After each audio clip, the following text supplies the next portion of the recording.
படைப்பு எல்லாம் உமக்கே சொந்தம், நானும் முந்தன் கைவண்ணம்.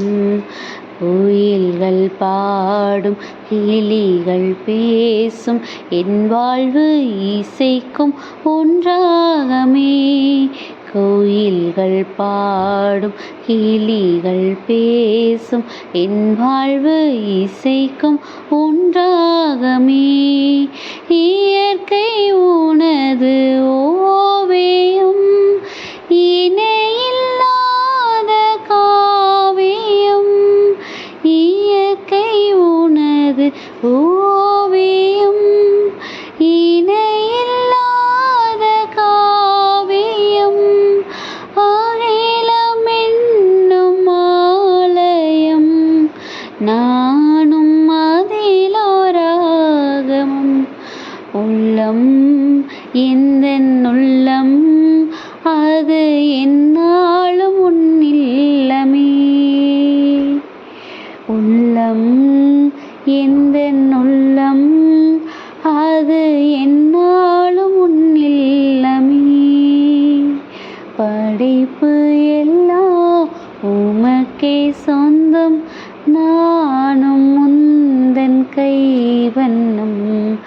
கோயில்கள் பாடும் கிளிகள் பேசும், என் வாழ்வு இசைக்கும் ஒன்றாகமே. ஹாய் குட்டீஸ், எல்லோரும் எப்படி இருக்கிறீங்க? நல்லா இருக்கீங்களா? ஹாப்பியாக இருக்கீங்களா குட்டீஸ்? நம்ம இன்னைக்கு சூப்பராக ஒரு பாடல் பாடியிருக்கிறோம் தானே. இந்த பாடலை நம்ம நிறையா தடவை நம்ம பாடுறதை கேட்டிருக்கிறோம். நம்மளுக்கும் பாடுறதுக்கு ரொம்ப பிடிச்ச பாடலாக கூட இருக்கலாம்.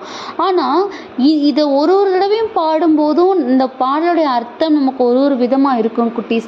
அப்படி இன்னைக்கு இந்த பாடலை பாடும்போது ஒரே ஒரு வார்த்தை தான், அந்த ஒரு வார்த்தை ரொம்பவே நம்ம எவ்வளவு ஏசப்பாவுக்கு ரொம்ப நெருக்கமாக இருக்கிறோம், நம்மளுடைய சந்தோஷத்துக்கு நம்மளை விட அவர் தான் காரணம்னு நம்ம சொல்கிற அளவுக்கு நம்ம அவருக்கு கூட எவ்வளோ நெருக்கமாக இருக்கிறோம் அப்படிங்கிறத அருமையாக புரிய வைக்கிற ஒரு வார்த்தை தான் குட்டீஸ்.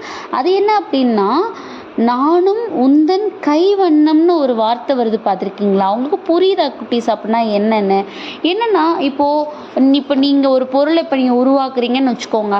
உருவாக்குறீங்கன்னா என்ன அர்த்தம்? இப்போ ஒரு கிளே வச்சு ஏதோ ஒரு பொம்மை செய்கிறீங்க, இல்லை ஏதோ ஒரு வீடு ஒரு வீடு கட்டுறீங்க, ஏதோ ஒரு சும்மா ஒரு விளையாட்டுக்கு ஒரு விஷயத்தை நீங்கள் உருவாக்குறீங்க. அப்படி உருவாக்குற பொருளையே நீங்கள் உருவாக்குனீங்கிற போது அதை எவ்வளோ பாதுகாப்பாக வச்சுக்கிடணும். அதை டெய்லி அதை பார்க்க உங்களுக்கு ரொம்ப சந்தோஷமாக இருக்கும். ஏன்னா அது நீங்கள் உருவாக்குனது, அது உங்களால் உருவாக்கப்பட்டது. அப்படிங்கிறதுனால ரொம்பவே உங்களுக்கு அதை ப்ரொடெக்ட் பண்ணணும்னு தான் உங்களுக்கு தோணும். ரொம்ப பாதுகாப்பாகவும் வச்சுக்குவீங்க. அப்படி தானே குட்டீஸ்?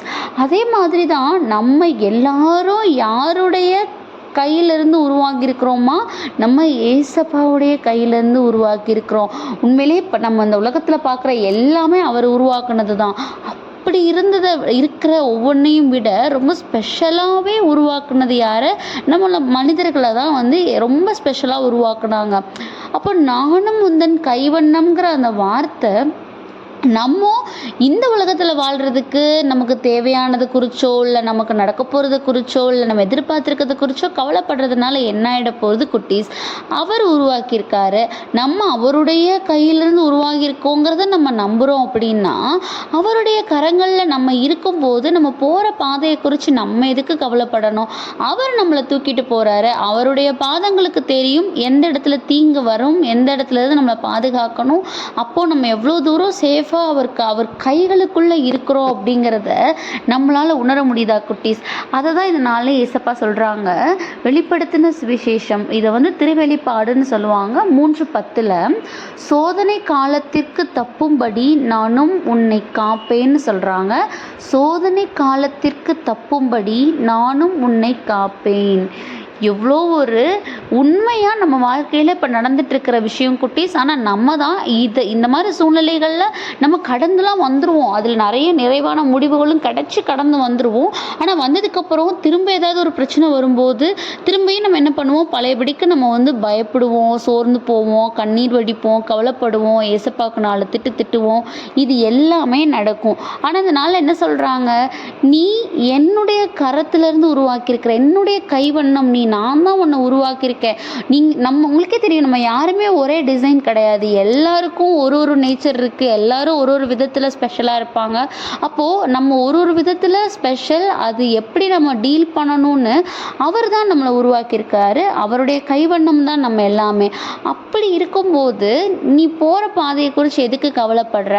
அதோடைய பாதுகாக்கிறதுக்கு தானே நான் உன்னை தூக்கி வச்சிருக்கிறேன் அப்படின்னு இந்த நாளில் நம்ம எல்லாரையுமே பார்த்து சொல்கிறாங்க ஏசப்பா. ஸோ அவருடைய இந்த உண்மையான விஷயத்தை நம்ம உறுதியாக ஏற்றுக்கிடணும். நம்ம தாயின் கருவறையிலிருந்து தான் வந்திருக்கோம் அப்படிங்கிறத விட அந்த தாயின் கருவறையில் நம்மளை தோற்றுவித்த தேவன் இந்த நாளில் நம்மக்கிட்ட என்ன பேசுகிறாருங்கிறத நம்ம செவி கொடுத்து கேட்போம். நீ தீங்கு நாளில் ஒரு சோதனையில் இருக்கிறேன்னு எனக்கு தெரியும்.